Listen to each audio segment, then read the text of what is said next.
Regarde un peu le téléski de Messina aussi. S'il n'a pas été fait, vois si tu peux y mettre un coup pareil, de la même manière, peut-être au treuil.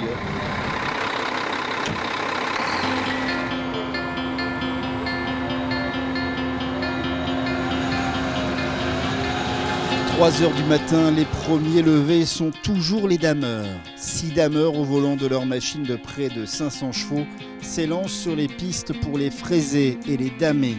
Et quelquefois même sur des pentes de plus de 40%. Pour le faire, ils sont équipés d'un treuil pouvant atteindre la longueur de 1 km. Un travail de préparation, si tu veux, en vue d'une ouverture d'un téléski. Et c'est en sous-couche, puisque jusqu'alors on n'avait pas trop de neige naturelle. Et là, du fait qu'il est neigé, on va pouvoir ouvrir d'autres pistes et d'autres téléskis. Et là, c'est en préparation, si tu veux.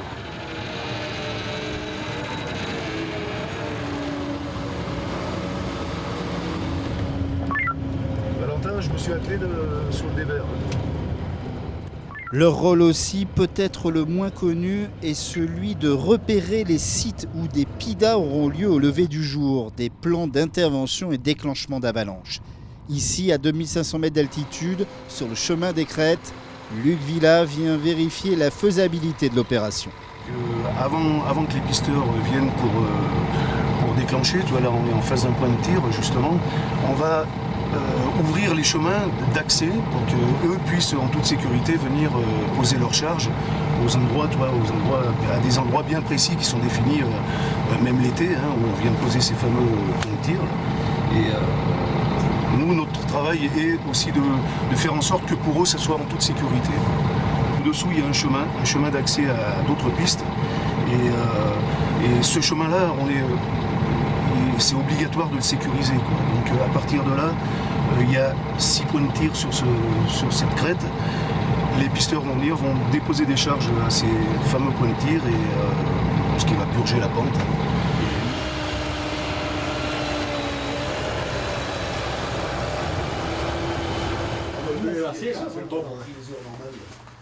6h30 au poste de secours, post-café pour l'équipe des dameurs. Pendant ce temps, les pisteurs artificiers s'équipent. Ils vont aller rejoindre la première zone de déclenchement où ils effectueront un PIDA manuel.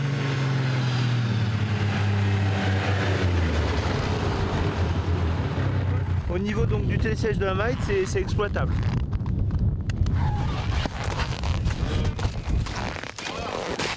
À l'aide d'une charge de 2 kg de nitroglycérine stabilisée avec une émulsion reliée avec un détonateur, ils vont dynamiter le dévers.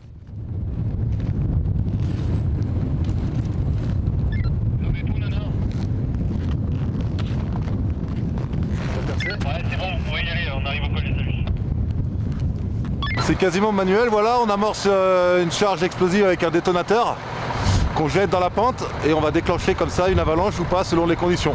Aujourd'hui il y a eu du vent, la neige est froide, il a neigé hier. Je pense qu'on va peut-être pouvoir avoir des départs positifs. C'est bon. 3 méthodes de PIDA sont utilisées ici à Vars. Le PIDA manuel, comme nous venons de le voir, le PIDA à l'aide d'un avalancheur, une sorte de canon à air comprimé, et la méthode héliportée, comme ici à 3000 mètres d'altitude sur le KL. Ça part en surface. Là, ça doit être partir.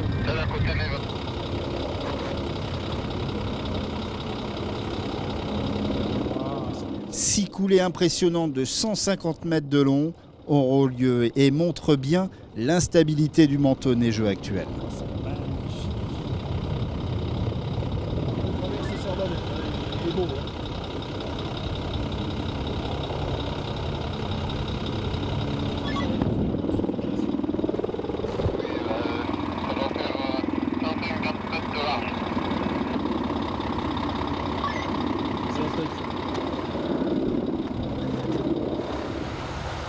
Les opérations terminées, les dameurs commencent déjà à déblayer et damer ces coulées qui se sont écrasées à quelques mètres des pistes.